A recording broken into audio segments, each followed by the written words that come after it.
Graça e paz, amados. Boa noite. Amém. Deus seja louvado. Início das nossas aulas agora. Hoje é o primeiro dia do segundo semestre. Estamos iniciando aqui o terceiro trimestre e dando início ao módulo Geografia Bíblica 1. E hoje, diferente dos outros dias, eu vou estar logo na abertura fazendo aqui uma apresentação da grade dos nossos cursos, rapidamente. Hoje, como é a primeira aula, estarei apresentando também, além da grade, as ementas de Geografia 1 e de Geografia 2. Também farei uma apresentação do livro-texto, e assim a gente vai logo, depois dessa apresentação, ao texto bíblico, como é praxe. Já oramos, pedindo a bênção de Deus, né? Então, agora, deixa eu colocar aqui para vocês, aqui, a grade do nosso curso. A grade do nosso curso, né, aqui embaixo, eu não sei se todos vocês estão vendo, com um detalhe em verde é o básico, né? São 12 matérias, uma duração média de 1 ano, ou pode demorar mais, depende da turma. Mas, no mínimo 1 ano, no máximo 2 anos. E em cima, onde vocês estão, no curso médio. Podem ver que, como o nosso seminário ele é modular, vocês estão literalmente aqui, ó, Geografia Bíblica 1. Depois estaremos trabalhando em Geografia Bíblica 2. Para aqueles que realmente fazem aqui os 3 anos, ou seja, concluem essa base, que é o curso médio, eles podem eliminar as matérias e aí iniciam, então, o curso bacharel, que são mais 2 anos, totalizando 5 anos. Tá bom, meus irmãos? Amém. Lembrando que esse daqui é só uma grade das nossas matérias. Deixa eu apresentar agora para vocês aqui também um outro material, que é a ementa. Estão vendo aí? Está aparecendo para vocês? Não. Compartilhar. Agora sim, né? Agora está aparecendo para vocês, não apareceu? Sim. Isso. Então, Geografia Bíblica 1. Né? O que trata a Geografia Bíblica 1? Não sei se vocês conseguem me ver, mas o pastor Enéas, durante muitos anos, ele trabalhou com 2 livros. Na minha época de seminário, eram esses 2 livros. São bem velhinhos, mas eu trato eles com muito carinho, né? Que, na realidade, em um é Geografia Bíblica 1, que seria a Geografia da Terra Santa, e no outro é Geografia das Terras Bíblicas. Então, na realidade, Geografia Bíblica 1 a gente vai estudar, na realidade, em especial a Terra Santa, ou seja, Israel e principalmente Canaã, tá bom? E aqui, né, aqui é a ementa dessa matéria. A professora que dará essa aula sempre é a professora Aparecida. Como ela está em recuperação por motivos de saúde, eu que estarei substituindo ela. Então, aqui, alguém pode ler para mim os objetivos dessa matéria? Objetivo 1. Identificar no discurso da Bíblia a informação geográfica. 2. Descrever os fatos geográficos situando-os no contexto da narrativa. E 3. Ser capaz de usar com critérios e relevância a informação geográfica dada. Talvez o aluno pense assim, mas, pastor, é muito importante a gente conhecer a geografia bíblica?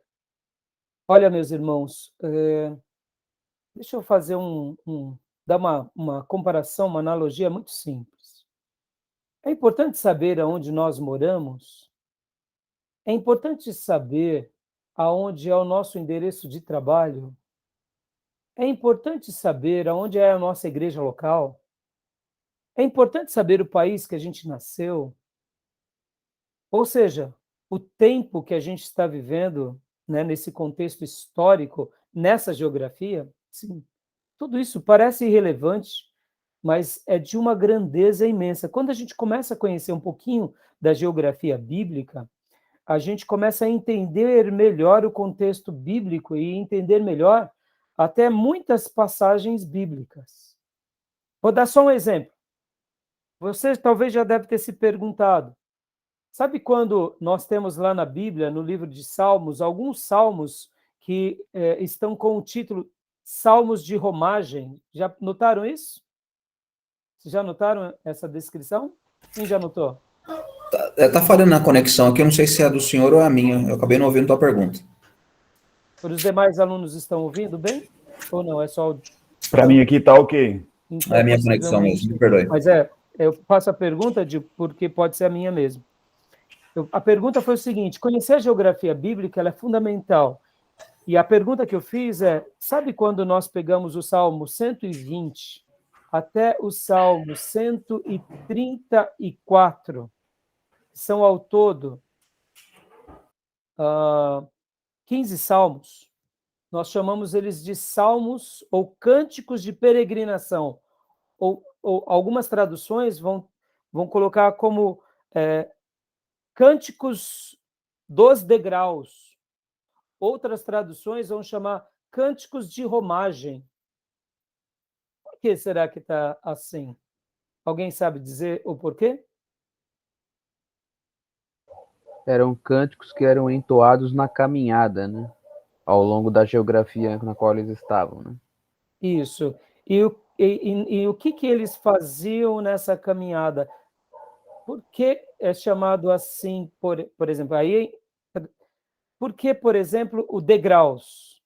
Ou peregrinação? Peregrinação, caminhada. E por que degraus?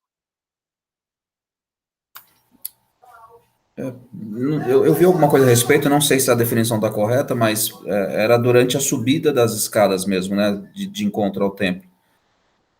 Tinha, inclusive, dimensões distintas, né, de degrau a degrau. Bom, eu lembro só disso. Então, é uma das explicações. Uma outra explicação é porque a maioria das cidades elas estão muito mais baixas do que Jerusalém e o templo. Então, por exemplo, quem saía de Nazaré tinha que andar vários quilômetros e, naturalmente, ele ia subindo até Jerusalém. Por isso, degraus. Degraus dando essa ideia, imagine, como se nós morássemos no litoral e a gente viesse adorar a Jesus aqui em São Paulo, e aqui fosse o templo, né? Não o templo de Salomão, mas o templo de Jerusalém, faz de conta que aqui é Jerusalém. Então a gente sobe a serra, degraus, dando essa ideia. Era uma peregrinação, por isso que romagem, por isso que tem a ver com essa peregrinação. Perceba, é geografia, né? É geografia. Tem um significado, né? Tem um sentido. Então, quando você falou também com relação ao templo, o Felipe falou com relação ao andar, tem a ver com a geografia. Então, conhecer a geografia ela é importantíssima. A principal importância está quando Deus diz para Abraão: vai para um lugar desconhecido e lá eu vou te dar aquela terra e você será pai de muitas nações. Ora, tudo começa naquela cidade. Tudo começa naquele lugar. Então, há uma relevância divina ali. Por isso que conhecer e ser capaz de entender com critérios, e entender as relevâncias é fundamental.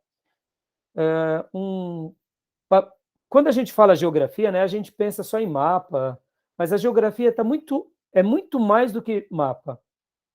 Quando a gente pensa na aula de geografia, é muito mais do que apenas o mapa. Por exemplo, nessa matéria, a gente vai compreender um pouco melhor sobre usos e costumes, sobre pronúncias. Lá no livro de Juízes, vocês se lembram de um episódio que acontece no livro de Juízes, quando a tribo de Efraim luta contra os seus próprios irmãos, conflito de Jefté, juntamente com os de Efraim. Lembram desse episódio? Onde os gileaditas lutam contra os efraimitas. Lembra desse episódio ou não? Não? Vocês vão lembrar agora, então. Estão numa guerra, são duas tribos irmãs, são vizinhos, a única coisa que separa eles é o Rio Jordão. Então, os efraimitas estão perdendo a batalha e eles tentam fugir. Mas os gileaditas dizem assim, pronuncia Sibolete. Aí, os efraimitas diziam Sibolete. Os gileaditas chamavam Shibolete. Outros é Sibolete. E aí, por causa dessa pronúncia, que parece tão simples, né? Morreram 42 mil efraimitas. Eles foram descobertos por causa da língua. Geografia tem a ver com esses detalhes. Vamos lá. Como que é as vogais de um paulista? Diga para nós. Quem é paulista aqui? Felipe Ente é paulista. Nordestino aqui. Quem é nordestino aqui? Opa. Opa, dois. Opa. Pastor Gil, tem um pé na cozinha ou não? Né? Opa, parou a apresentação. Então, olha só. Deixa eu voltar aqui. Opa, aqui. Um segundinho. Compartilhar essa aqui. Isso.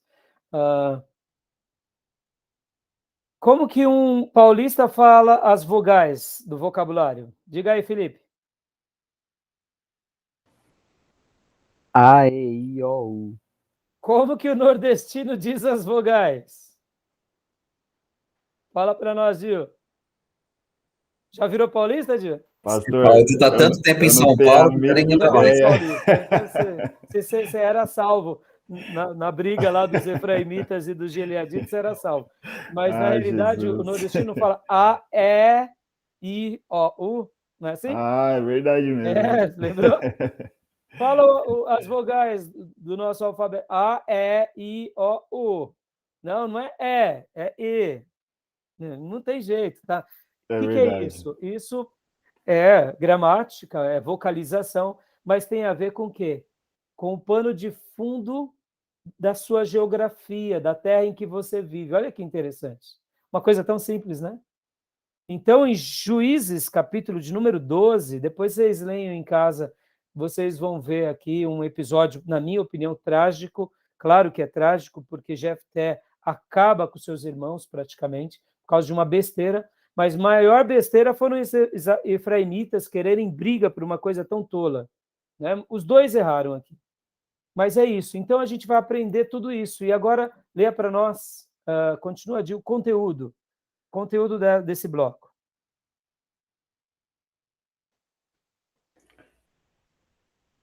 Dois, né? Conteúdo. Isso. Número 1, unidade.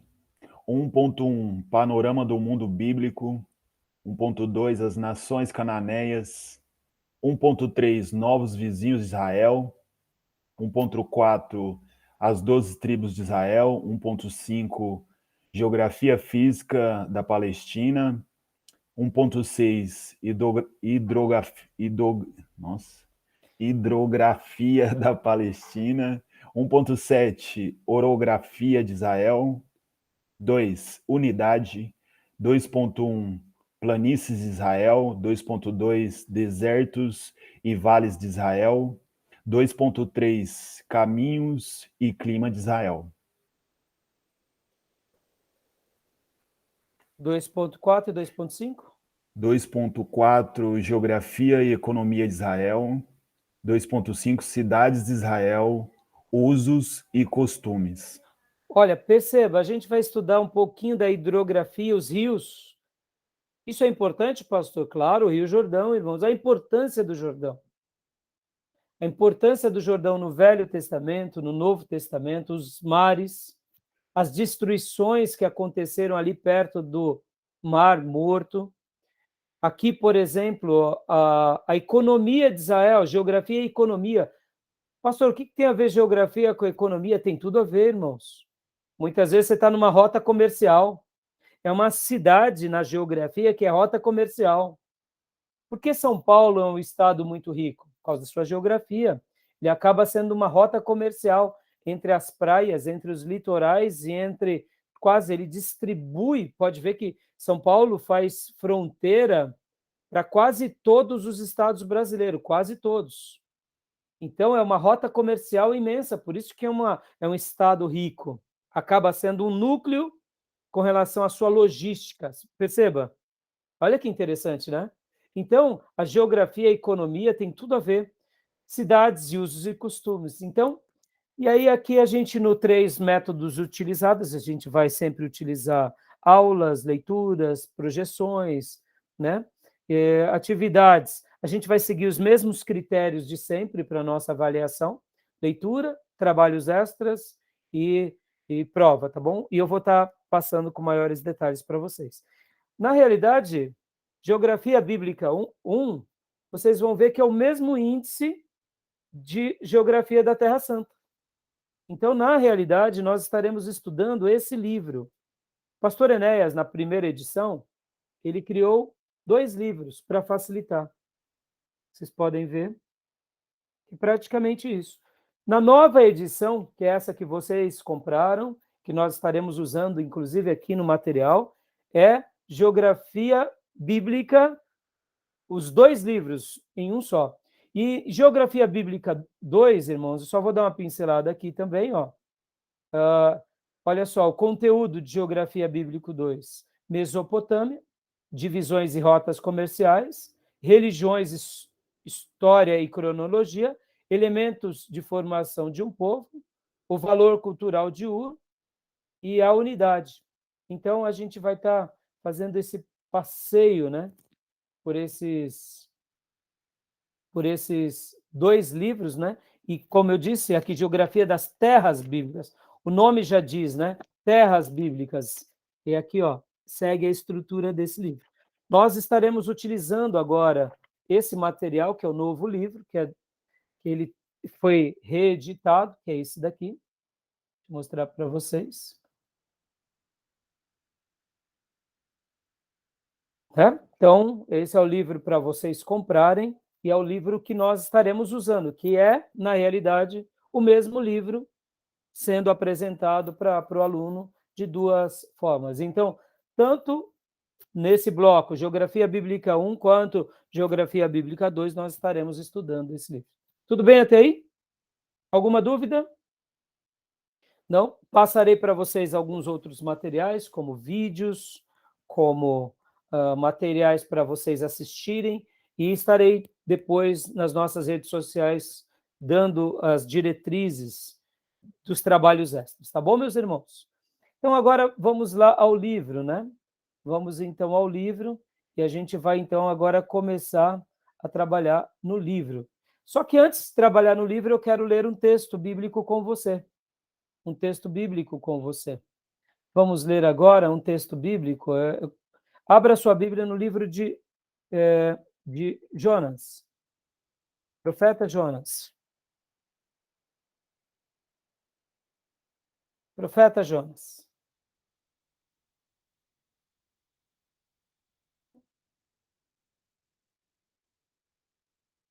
Eu vou ler aqui na Corrigida e Fiel.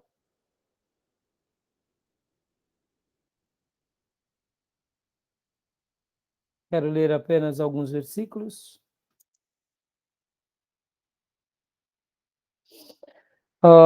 Acharam? Livro do profeta Jonas?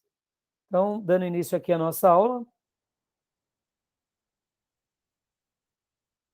De fato, já entrando no material, né? Você vê, hoje a gente já vai ter esse viés aqui, para que a gente possa estar se pontuando. Só um segundinho.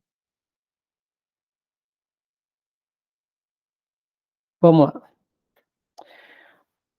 Livro do profeta Jonas.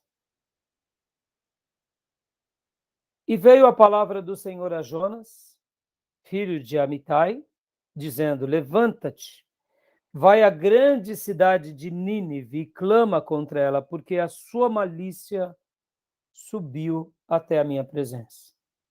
Porém, Jonas se levantou para fugir da presença do Senhor para Tarsis, e descendo a Jope, achou um navio que ia para Tarsis, pagou, pois, a sua passagem e desceu para dentro dele, para ir com eles a Tarsis, para longe da presença do Senhor. Mas o Senhor mandou ao mar um grande vento e fez no mar uma forte tempestade, e o navio estava a ponto de quebrar-se. Então temeram os marinheiros e clamaram, cada um ao seu Deus, e lançaram ao mar as cargas que estavam no navio, para o alívio do seu peso. Jonas, porém, desceu ao porão do navio e, tendo-se deitado, dormia um profundo sono. E o mestre do navio chegou-se a ele e disse-lhe: que tens, dorminhoco? Levante-se, clame ao seu Deus. Talvez assim ele se lembre de nós para que não pereçamos. E diziam cada um ao seu companheiro: vinde e lancemos sorte, para que saibamos por que causa nos sobreveio este mal. E lançaram sortes, e a sorte caiu sobre Jonas. Então lhe disseram: declara-nos tu, por causa de quem nos sobreveio este mal? Que ocupação é a tua? De onde vens? Qual é a tua terra? E de que povo és tu? E ele lhes disse: eu sou hebreu, temo ao Senhor, o Deus do céu, que fez o mar e a terra seca. Então os homens se encheram de grande temor e disseram: por que fizeste tu isso? Pois sabiam que os homens que fugiam da presença do Senhor, porque ele nos tinha declarado. E declaram-lhes: que te faremos nós para que o mar se nos acalme? Porque o mar ia se tornando cada vez mais tempestuoso. E ele lhes disse: levantai-me e lançai-me ao mar, e o mar se vos aquietará, porque eu sei que por minha causa vos sobreveio essa grande tempestade. Entretanto, os homens remavam para fazer voltar o navio à terra, mas não podiam, porquanto o mar se ia embravecendo cada vez mais contra eles. Então clamaram ao Senhor e disseram: ah, Senhor, nós te rogamos que não pereçamos por causa da alma deste homem, e que não nos ponha sobre nós o sangue inocente. Porque tu, Senhor, fizestes como te aprouve. E levantaram a Jonas e o lançaram ao mar, e cessou o mar da sua fúria. Temeram, pois, estes homens ao Senhor com grande temor, e ofereceram sacrifícios ao Senhor e fizeram votos. Preparou, pois, o Senhor um grande peixe para que tragasse a Jonas, e esteve Jonas 3 dias e 3 noites nas entranhas do peixe. Todos vocês conhecem o texto. Aí o capítulo 2, ele ora dentro do peixe, e o capítulo 3 é quando, o finalzinho do 2 é quando Jonas, né? 2:10 diz: falou, pois, o Senhor ao peixe, depois da oração de Jonas, e este vomitou a Jonas na terra seca. E o capítulo 3, aí veio a palavra do Senhor segunda vez, dizendo: levante-se, vai à grande cidade de Nínive e prega contra ela a mensagem que eu te digo. E levantou-se Jonas e foi a Nínive, segundo a palavra do Senhor. Ora, Nínive era uma cidade muito grande, de 3 dias de caminho. Ou seja, olha, mostra, né? Que para você percorrer, você passava 3 dias andando. Bom, qual é a grande questão que vocês nunca mais vão se esquecer? Um pastor começou a pregar, e ele pregava falando que Jonas, quando ele foi vomitado, ele estava ali em Nínive, e a baba do peixe ainda estava sobre ele. Então Jonas começou a pregar, e pregava muito, e falava sobre o que tinha acontecido com ele, e todos os habitantes de Nínive viram Jonas, todo repleto da unção da baba do peixe, e por essa razão ficaram impressionados, e por essa razão se converteram. O que vocês acham dessa hermenêutica? A unção da baba do peixe. Pode falar, Felipe. Talvez você já ouviu contando essa história, né? Ou não? Não. É a primeira vez que eu ouço essa... Não é minha, tá? Essa hermenêutica tão salivar. Tão salivar. É quase uma história de pescador, seria isso? Quase uma história de pescador, boa. Pode falar, Dio, o que você acha, né? Você é um habitante de Nínive e, de repente, chega ali alguém que comenta: olha, Jonas, eu vi ele sendo cuspido na praia. Eu vi e ele sai babado, né, com as algas. E aí o pregador que pregou essa mensagem, mas imagina, né? Imagina, ele estava dando toda a revelação. E aí, o que vocês acham? Um Dá tanto para quanto pregar ou não da interessante, Baba né? Jonas? Um tanto quanto interessante, né? É interessante, né? Agora, porque você vê, essas coisas vão acontecer, gente. Essas interpretações espirituosas, repleta de revelação, né? Isso acontece por causa da nossa criatividade. Pensem, né? A Bíblia lá no capítulo 2 conclui o texto falando o quê? Então, o Senhor fala ao peixe e esse vomita Jonas na terra seca. Ele vomita. Quem sabe nessa praia onde ele foi vomitado, eram aquelas praias que, como por exemplo Santos, que tem aquelas, como acontece no Rio de Janeiro, né? Próximo a um recife de pedras. Então, Jonas foi vomitado ali e já praticamente foi cuspido. Bom, para começo de conversa, a Bíblia em nenhum momento fala que é baleia, né? Dizem que as baleias têm uma garganta pequena. Existem alguns peixes grandes, como alguns tipos de tubarões, que a garganta é imensa. Para vocês terem uma ideia, né? Isso não é história de pescador, mas esses peixes grandes, que são da família dos tubarões, eles chegam a engolir pneus. Então, possivelmente foi um desses tipos de peixe. Quem sabe algum tipo de baleia também, mas a gente imagina que baleia não foi, porque a grande maioria das baleias tem a garganta pequena. Bom, mas agora falando sobre a baba do peixe, porque essa da baba deixa a gente assim, né? Fica assim, poxa, mas e aí, pastor? E as algas, né? E aí, o que vocês acham? Bom, Vamos ver o mapa? uma Hã? baleia azul tem 30 metros de comprimento, né? Acho que cabe alguém tranquilo lá dentro. Pode caber, né? Mesmo com a garganta pequena, né, Felipe? Pode ser. Não, é um bicho muito grande, pastor. O É senhor muito já grande. deve ter visto um esqueleto de baleia, né? É. Não, pode ser. É que quando o É que texto assim, o texto ele não vai diferenciar primeiro que a classificação biológica vem em 1750. Então, qualquer bicho marítimo provavelmente eles chamavam como peixe, não tinha essa questão de ser mamífero ou não, né? Sim, Então, uma classificação muito moderna, digamos assim, próximo dos tempos bíblicos. Então, pode ter sido um tubarão-baleia, pode ter sido uma baleia mesmo. Então, é. tem bicho suficiente para fazer esse trabalho para Deus aí. Tem, não tenha dúvida. Nem que Deus E criasse um ali. agora, o bicho tem, eu acredito, Jesus ratifica, tá, gente? Ó, guarda isso, hein? Ou o mestre foi um grande mentiroso, ou ele também acreditava em conto da carochinha, tá bom?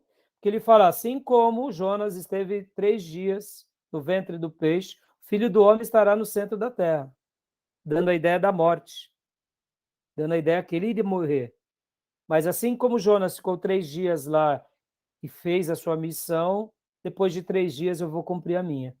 Isso é fantástico, porque Jesus está ratificando coisas sobrenaturais do Velho Testamento. Ele não está tendo dúvida. Isso é fantástico. Mas voltando. Mas vamos falar da Báblia. Eu estou empolgado na Báblia. Eu quero que vocês vejam a alga, o pregador descendo cheio de alga, carregando, né, coisas do mar, estrela do mar, falando: olha aqui, precisa de tudo isso? O que vocês acham? Precisa das algas, da baba? É quase uma tentativa humana, porque Deus não está dando conta, né, de converter as pessoas, então a gente Exato, precisa enfeitar um pouco o pavão.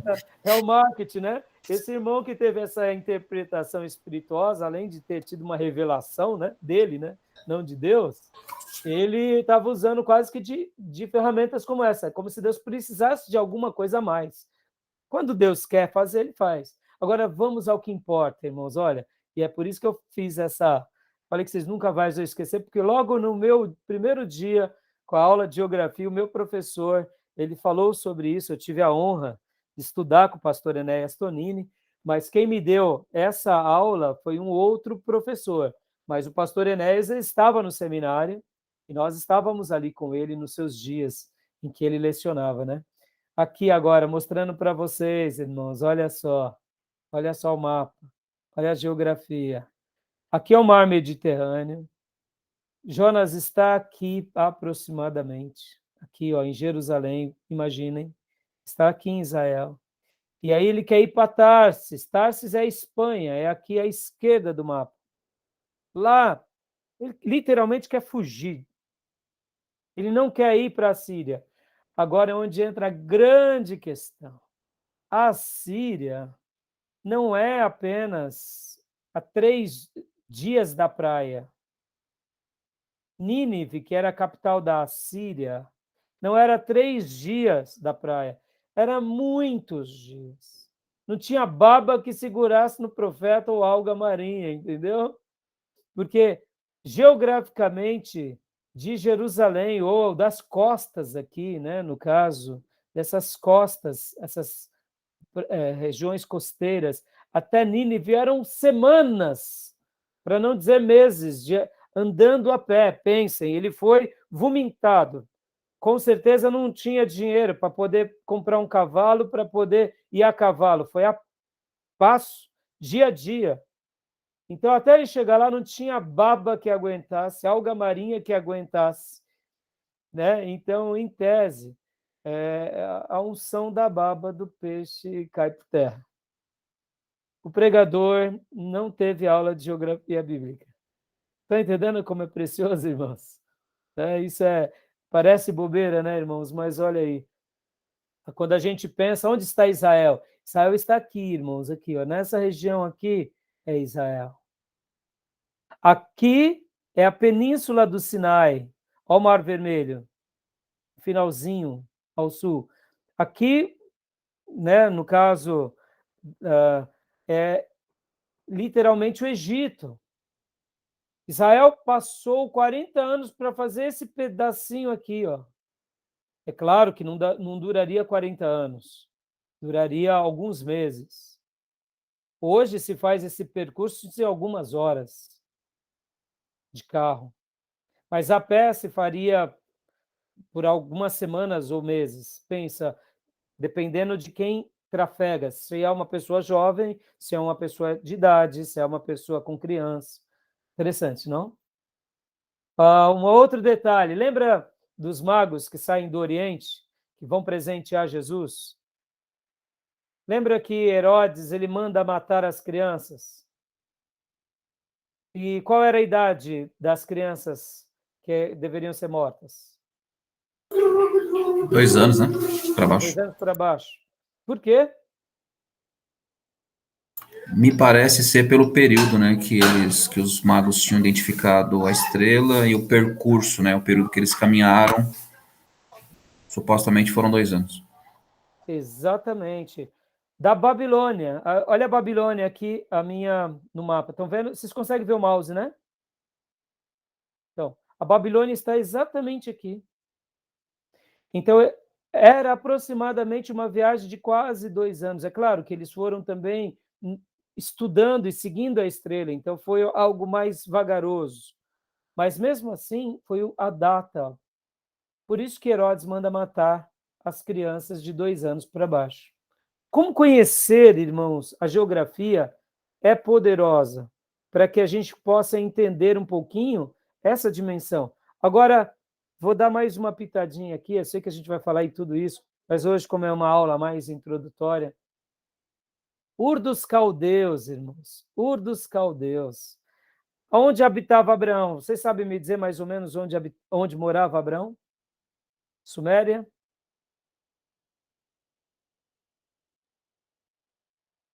Vocês já ouviram falar? Deixa eu pôr Já. aqui no mapa para vocês.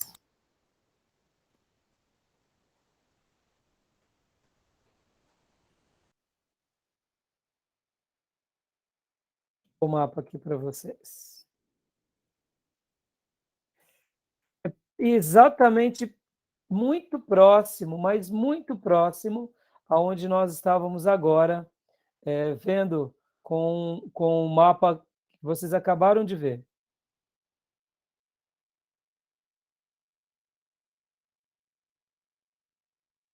Muito próximo da Babilônia.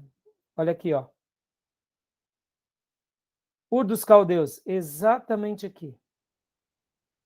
A Babilônia está um pouco mais ao norte. Aí vem aqui a Suméria e aqui é Ur. Aqui é o Golfo Pérsico atualmente. Olha que interessante.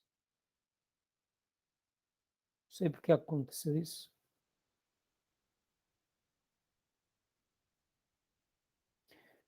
Então, deu para ver? Abraão sai daqui, segue uma peregrinação imensa para chegar até em Canaã. Possivelmente a peregrinação de Abraão durou, possivelmente, anos. 2 ou 3 anos ou mais. Ele anda para chegar até Canaã. Muitos anos. Pense nisso. Né? Aqui, literalmente, Ur dos Caldeus é aqui, essa região. Fantástico, não? Fantástico. Pensa você, Deus fala, sai da sua terra, da sua parentela e vai para um lugar que eu vou te mostrar. E você sai sem saber para onde é que você vai e anda 2, 3 anos até chegar em Padã Arã, onde ele para, morre o pai dele, e aí depois ele desce em Canaã, e aí Deus diz, é aqui, é o lugar. E olha que fantástico, irmãos, que fantástico. Domingo eu preguei uma mensagem, e eu estou pregando uma mensagem sobre Josué, e estou falando sobre Siquém. Siquém, o vale de Siquém, aonde Abraão fez o seu primeiro altar, aqui, literalmente, nesse lugar, Canaã. Então, é fantástico quando a gente começa a entender um pouquinho a geografia bíblica. Só para vocês entenderem mais uma única coisa aqui, deixa eu pegar aqui para vocês e abrir mais um mapa.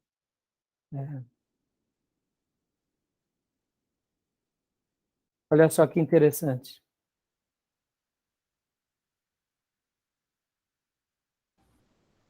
Só a nível de curiosidade, pastor, esse ano um pescador foi engolido por uma jubarte e sobreviveu, viu? Fantástico, hein? Foi em Fantástico. junho agora desse ano. Uma baleia engoliu ele totalmente e ele conseguiu sair ileso, não, teve alguns ferimentos, mas ele sobreviveu. Quantos dias ele ficou? Não, 3 dias também?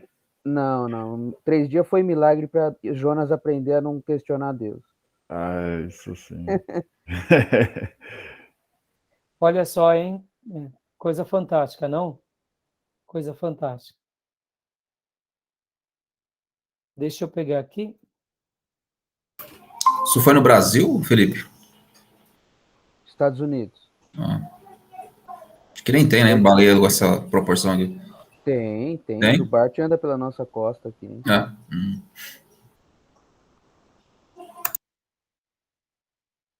Olha só, olha que fantástico. Vocês se lembram do Monte Ebal e do Monte Gerizim? Lembram deles? O que representava um monte e o outro? Pode falar. Gerizim, local de adoração do povo samaritano. Povo samaritano, inclusive foi onde os samaritanos construíram o templo para adorar a Deus, né? No caso que eles falavam, a samaritana, quando ela se refere àquela, exatamente, quando ela fala para Jesus, ela está dizendo sobre esse episódio, exatamente esse episódio. Deixa eu mostrar aqui para vocês, ó. Dá para ver? Estão conseguindo ver? Não, pastor. Ainda não, pessoal. Aqui. Acho que vai ficar um pouquinho pequeno, que não deu para aumentar. Aqui, onde está o mapa Efraim, onde está, aqui já é a distribuição das 12 tribos. Aqui Efraim, aqui Manassés, a oeste. Aqui, ó, Siquém. Foi onde Abraão fez o seu primeiro altar. Aí depois tem a história de Moisés dando 2 nomes a 2 montes, Ebal e Gerizim. Ebal, monte da maldição, Gerizim, monte da bênção. Siquém ficava no meio dos dois. E agora com Josué, ele faz a reunião solene, juntamente com todo o povo de Deus, chamando as famílias a adorar a Deus. E ali ele está literalmente diante do Monte Ebal e diante do monte Gerizim. Josué capítulo 24. Ele está em Siquém. E Siquém ficava no meio dos dois montes. Olha que fantástico. Geografia, né? Tudo isso é geografia bíblica. Então, quando a gente conhece um pouquinho a geografia bíblica, a gente fica muito feliz porque a gente começa... Olha aqui, deu para ver, não sei se vocês conseguem ver agora. Está dando para ver? Deu? Olha aqui, ó, Siquém, bem no meio do Monte Ebal e Gerizim. E uma coisa fantástica que acontecia nos dias de Moisés era o seguinte, irmãos. Moisés, lembra que eles conquistam esse território e eles ficam acampados aqui para entrar em Canaã. Então, todas as vezes que Israel ficava acampado aqui, o pôr do sol, o sol se punha nessa direção, se punha na direção do mar Mediterrâneo. Então, possivelmente, o sol se punha atrás do Monte Ebal e do Monte Gerizim. Era como se Deus estivesse dizendo para Israel durante 40 anos, o que você escolhe para vocês? A bênção ou a maldição? Fantástico, não? E aí, quando Josué conquista a terra, Josué se estabelece ali, Josué faz a reunião e diz, escolham, o que vocês querem para vocês? Os ídolos, a maldição, ou querem a bênção e o Senhor que deu essa terra? Geografia bíblica. Geografia bíblica. Então, quer dizer, isso enriquece muito a nossa vida quando a gente começa a ter uma noção. Um outro detalhe aqui, porque como essa nossa aula ela é mais introdutória, lembra a parábola do bom samaritano? Irmãos, é fantástico isso. Sabia que um judeu, quando ele queria, por exemplo, vir até Jerusalém, muitas vezes, que morava lá na Galileia, por exemplo, ele não cortava Samaria. Ele dava uma volta violenta, mas não passava pelo meio da Samaria. E assim acontecia com o judeu também, que saía de Jerusalém, ia para a Galileia. Ele não fazia esse caminho, ele preferia cortar um lugar imenso, mas ele não passava pela Samaria. Porque o judeu, ele tinha que o samaritano era o judeu misturado que tinha se corrompido. Então, todo judeu piedoso nos dias bíblicos do Novo Testamento, eles levantavam as mãos ao amanhecer e praguejavam várias sentenças contra o samaritano. Maldito seja o samaritano, maldito, porque eles são misturados. A gente não sabe disso, né? Por isso que Jesus, quando ele começa a falar sobre o bom samaritano, foi um golpe na jugular dos judeus. Quando Jesus fala sobre o amor ao próximo, ele capta de uma forma tão veemente os líderes religiosos, de uma forma que a gente não imagina. Por isso que é forte quando a gente conhece um pouco a geografia bíblica. Conhecer a geografia vai dar um gosto na gente, para a gente compreender esses detalhes e falar assim, Senhor, obrigado. Obrigado por esses detalhes. São muito fortes, a gente não tem noção da riqueza de detalhes. A gente não consegue ler no texto, pelo texto, não fica tão profundo, mas quando a gente imagina, por exemplo, irmãos, nessa mensagem que eu preguei, eu venho falando sobre Josué 24 já 3 domingos. Vou falar mais esse domingo, eu pretendo ser o último domingo, esse domingo. 4 mensagens sobre Josué 24. Imagina você vivenciar esse cenário em que você está ali em Siquém, onde é um terreno fértil. De repente você vê um monte mais alto, você vê o sol se pondo todos os dias atrás desses montes. Esse monte mais alto, ele é de calcário, de pedras, não tem nenhuma vegetação nele, ele é estéril, mas ele é bem alto. Monte Ebal era quase 1 quilômetro a nível do mar. De repente você vê o outro monte, um pouco mais baixo, que é o Gerizim, 800 e poucos metros. Um pedaço dele tinha fertilidade, mas ele era mais baixo. O grande líder de Israel, já um ancião, juntamente com a sua comitiva e juntamente com todo o povo, e ele trazendo nessa última reunião o livro dele, que é o próprio livro de Josué. todos diante de Deus, numa assembleia solene. Imagina essa cena. Que fantástico, não? Quando a gente começa a vislumbrar isso, a gente mergulha no texto, né? A gente pensa aquele momento. E olha que fantástico, uma das coisas que eu preguei na minha penúltima mensagem. O colegiado de Moisés, e juntamente com o povo de Moisés, a história a gente conhece, era um povo de dura cerviz, né? Lembra? Orgulhoso.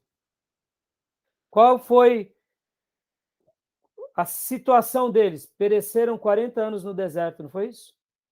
Quando a gente compara uma geração, que é a geração de Moisés, vamos falar como líder, tá?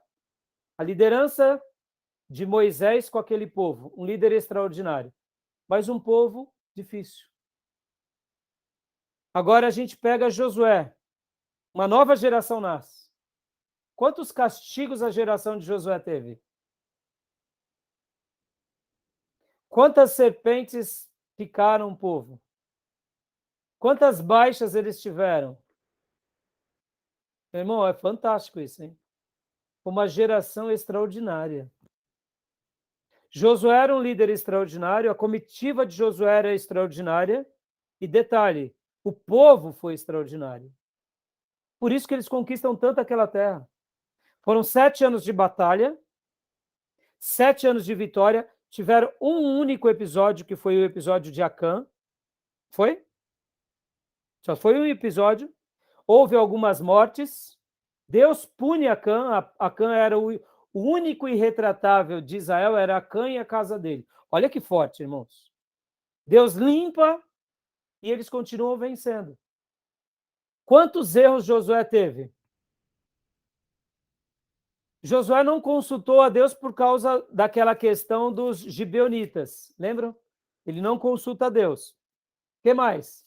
Mas ele cometeu esse deslize. Fora isso, o que ele fez mais de errado? Não fez mais nada de errado.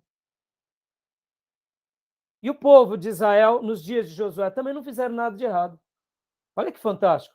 Uma geração dura que fica marcando o passo sobre o deserto, e outra geração valente que conquista, que desbrava. E quando Josué chega no capítulo 24 e fala: joguem fora os ídolos, o que eles fazem? O que o povo de Israel faz quando Josué diz: eu e a minha casa serviremos ao Senhor? Se alguém tem dúvida aqui, pode seguir aos deuses dos seus antepassados que serviram lá do lado do Eufrates, ou aos deuses dos amorreus em cuja terra vocês estão. E aí o que o povo diz? Não, a gente vai ficar com os deuses do Eufrates. Foi isso que o povo disse? Olha que fantástico, irmãos. Um povo ensinável e humilde. Possivelmente ali eles estavam já vivendo um pouco no pecado. Veio Josué, deu uma mensagem, uma única mensagem, o povo se quebrando. Olha que interessante. Lembra do episódio de Acã? Lembra? Quando Acã comete aquele pecado, né? Que a gente sabe no capítulo 7 de Josué. O que acontece com Josué logo depois do pecado de Acã? Logo depois do pecado de Acã, Josué, ele vai em Siquém, junto com os líderes, e faz um concerto com Deus. Senhor, onde pecamos? Deus mostra, eles se retratam, resolvem o problema e continua vencendo. Olha que diferença de contingente da geração de Josué para a geração de Moisés. Josué estava na geração de Moisés, mas ele não era como aquela geração. Essa nova geração seguiu o exemplo de Moisés e de Josué. A geração de Moisés não seguiu o exemplo de Moisés. Apenas Josué e Calebe seguiram o exemplo de Moisés, na sua inteireza. Alguns outros poucos também seguiram o exemplo de Moisés. Arão, Miriam, Ur. Mas todos os demais eram fracos. Deus levanta uma nova geração. Deus substitui o líder, que segue os passos do seu grande líder. E agora toda essa nação segue os passos desse líder. Por isso que eles conquistam. Que coisa extraordinária. E podem ver que no capítulo final de Josué, o que a Bíblia diz? Que Israel se mantém fiel a Deus enquanto Josué e os demais líderes viviam. Ou seja, foram décadas de um povo fervoroso, vencedor, totalmente diferente dos antepassados. Ou seja, totalmente diferente dos seus ancestrais. Que interessante, né, irmão? Geografia, as conquistas. Eu acho que enquanto falo, vocês começaram a ter um vislumbre dos acontecimentos, não? Beleza, irmãos? Alguma dúvida? Vamos. Alguma dúvida? Deu para dar uma entendida? Fiz questão de comentar com vocês, porque dessa forma a gente visualiza melhor, a gente consegue entender melhor. E agora, então, vamos lá para o livro, vamos para o livro texto. Vamos para o livro, vamos trabalhar.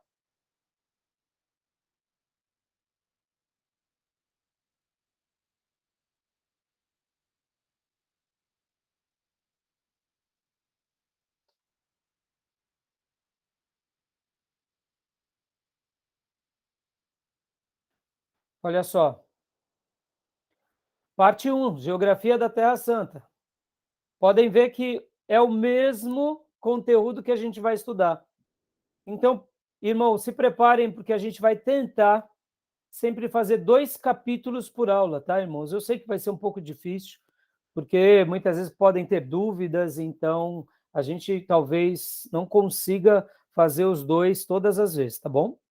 E talvez a gente pare um pouco mais em algum capítulo por causa da relevância, tá?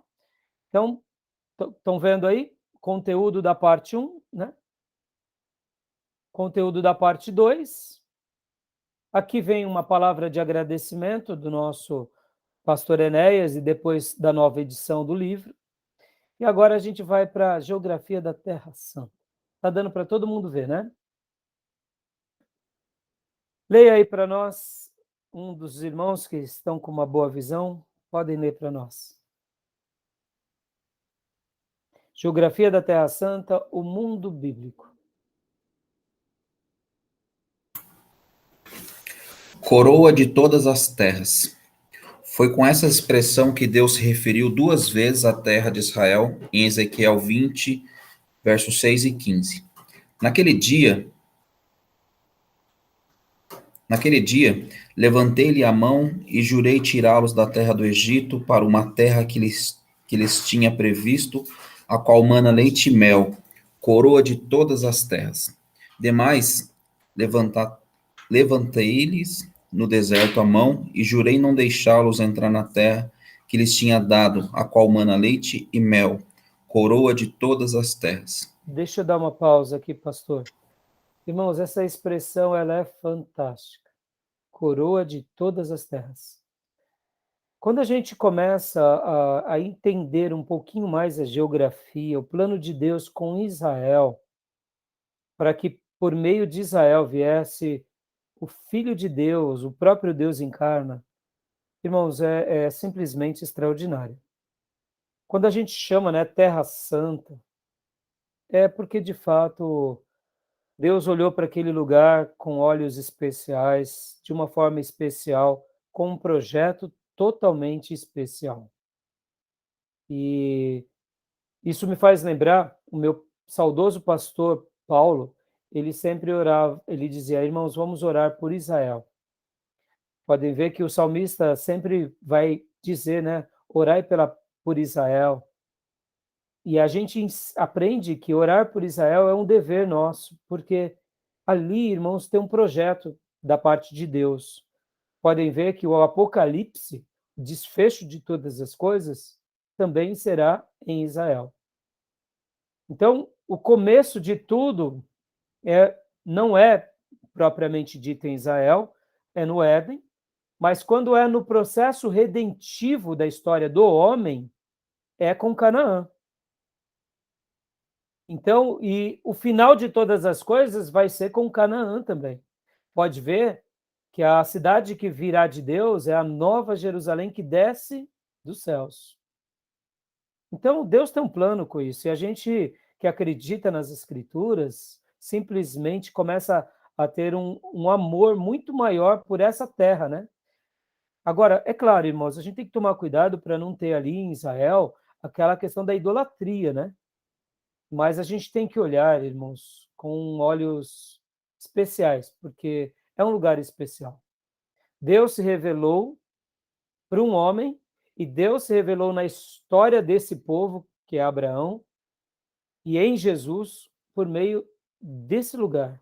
Pode ver que Jesus, ele é judeu, ele prega para judeus, a obra dele foi exclusivamente em Israel, e por causa dessa obra, chamada igreja, né? Aí a igreja é exportada para o mundo. Mas tudo começa ali. A nossa fé, ela está fundamentada na tradição judaica cristã, ou seja, não tem como a gente fugir, né? Mas a gente tem que ter muita sabedoria para interpretar tudo isso, senão a gente acaba caindo em alguns exageros, principalmente daqueles que gostam, né, de supervalorizar algumas coisas em detrimento de outras, né? Mas assim, quando a gente entende um pouco melhor essa região, a gente entende melhor a revelação de Deus. E é isso que é importante a gente fazer, tá bom? Continua lendo para nós, irmão. Ao lançar mão dessa rica expressão, Deus indicou desta maneira a centralidade, a posição geográfica e a magnífica importância de Israel entre as nações. O escritor Werner Keller descreve o mundo bíblico de então e destaca a Palestina como um centro de luz para a humanidade, como se estivesse confirmando a expressão bíblica coroa de todas as terras. Se traçarmos uma linha curva a partir do Egito, passando pela Palestina e a Síria mediterrâneas, seguindo depois até o Tigre e o Eufrates, através da Mesopotâmia, e descendo até o Golfo Pérsico, teremos uma meia-lua razoavelmente perfeita. Há 4.000 anos, esse poderoso semicírculo ao redor do deserto da Arábia, denominado Crescente Fértil, abrigava grande número de culturas e civilizações, ligadas umas às outras como pérola de rutilante colar. Dela irradiou luz clara para toda a humanidade. Ali foi o centro da civilização, desde a Idade da Pedra até a Idade do Ouro da cultura greco-romana. Ótimo. Deixa eu só... esse, no caso, né, é um mapa antigo, né, que eles, inclusive, na nova edição do livro, eles acabaram deixando. Mas, ó, aqui é o mar Mediterrâneo, né? Vocês olham que à esquerda é o mar Mediterrâneo. Abaixo, ao sul, aqui é o Mar Vermelho, né? À direita é o Golfo Pérsico. E podem ver que aqui, essa meia-lua, aonde está toda a história de 4.000 anos. No segundo módulo, Geografia das Terras Bíblicas, a gente vai trabalhar um pouquinho mais com arqueologia. Não estaremos necessariamente trabalhando com arqueologia. Nosso módulo não vai dar para trabalhar com arqueologia, mas seria bom os irmãos que quiserem aprender um pouco mais sobre isso, porque deixa eu só dar um dado aqui, histórico, né? Histórico. Quando a gente, aliás, deixa eu parar a gravação, irmão, senão vai passar muito tempo. Vou parar aqui e vou voltar logo na sequência, tá bom? Só um minutinho.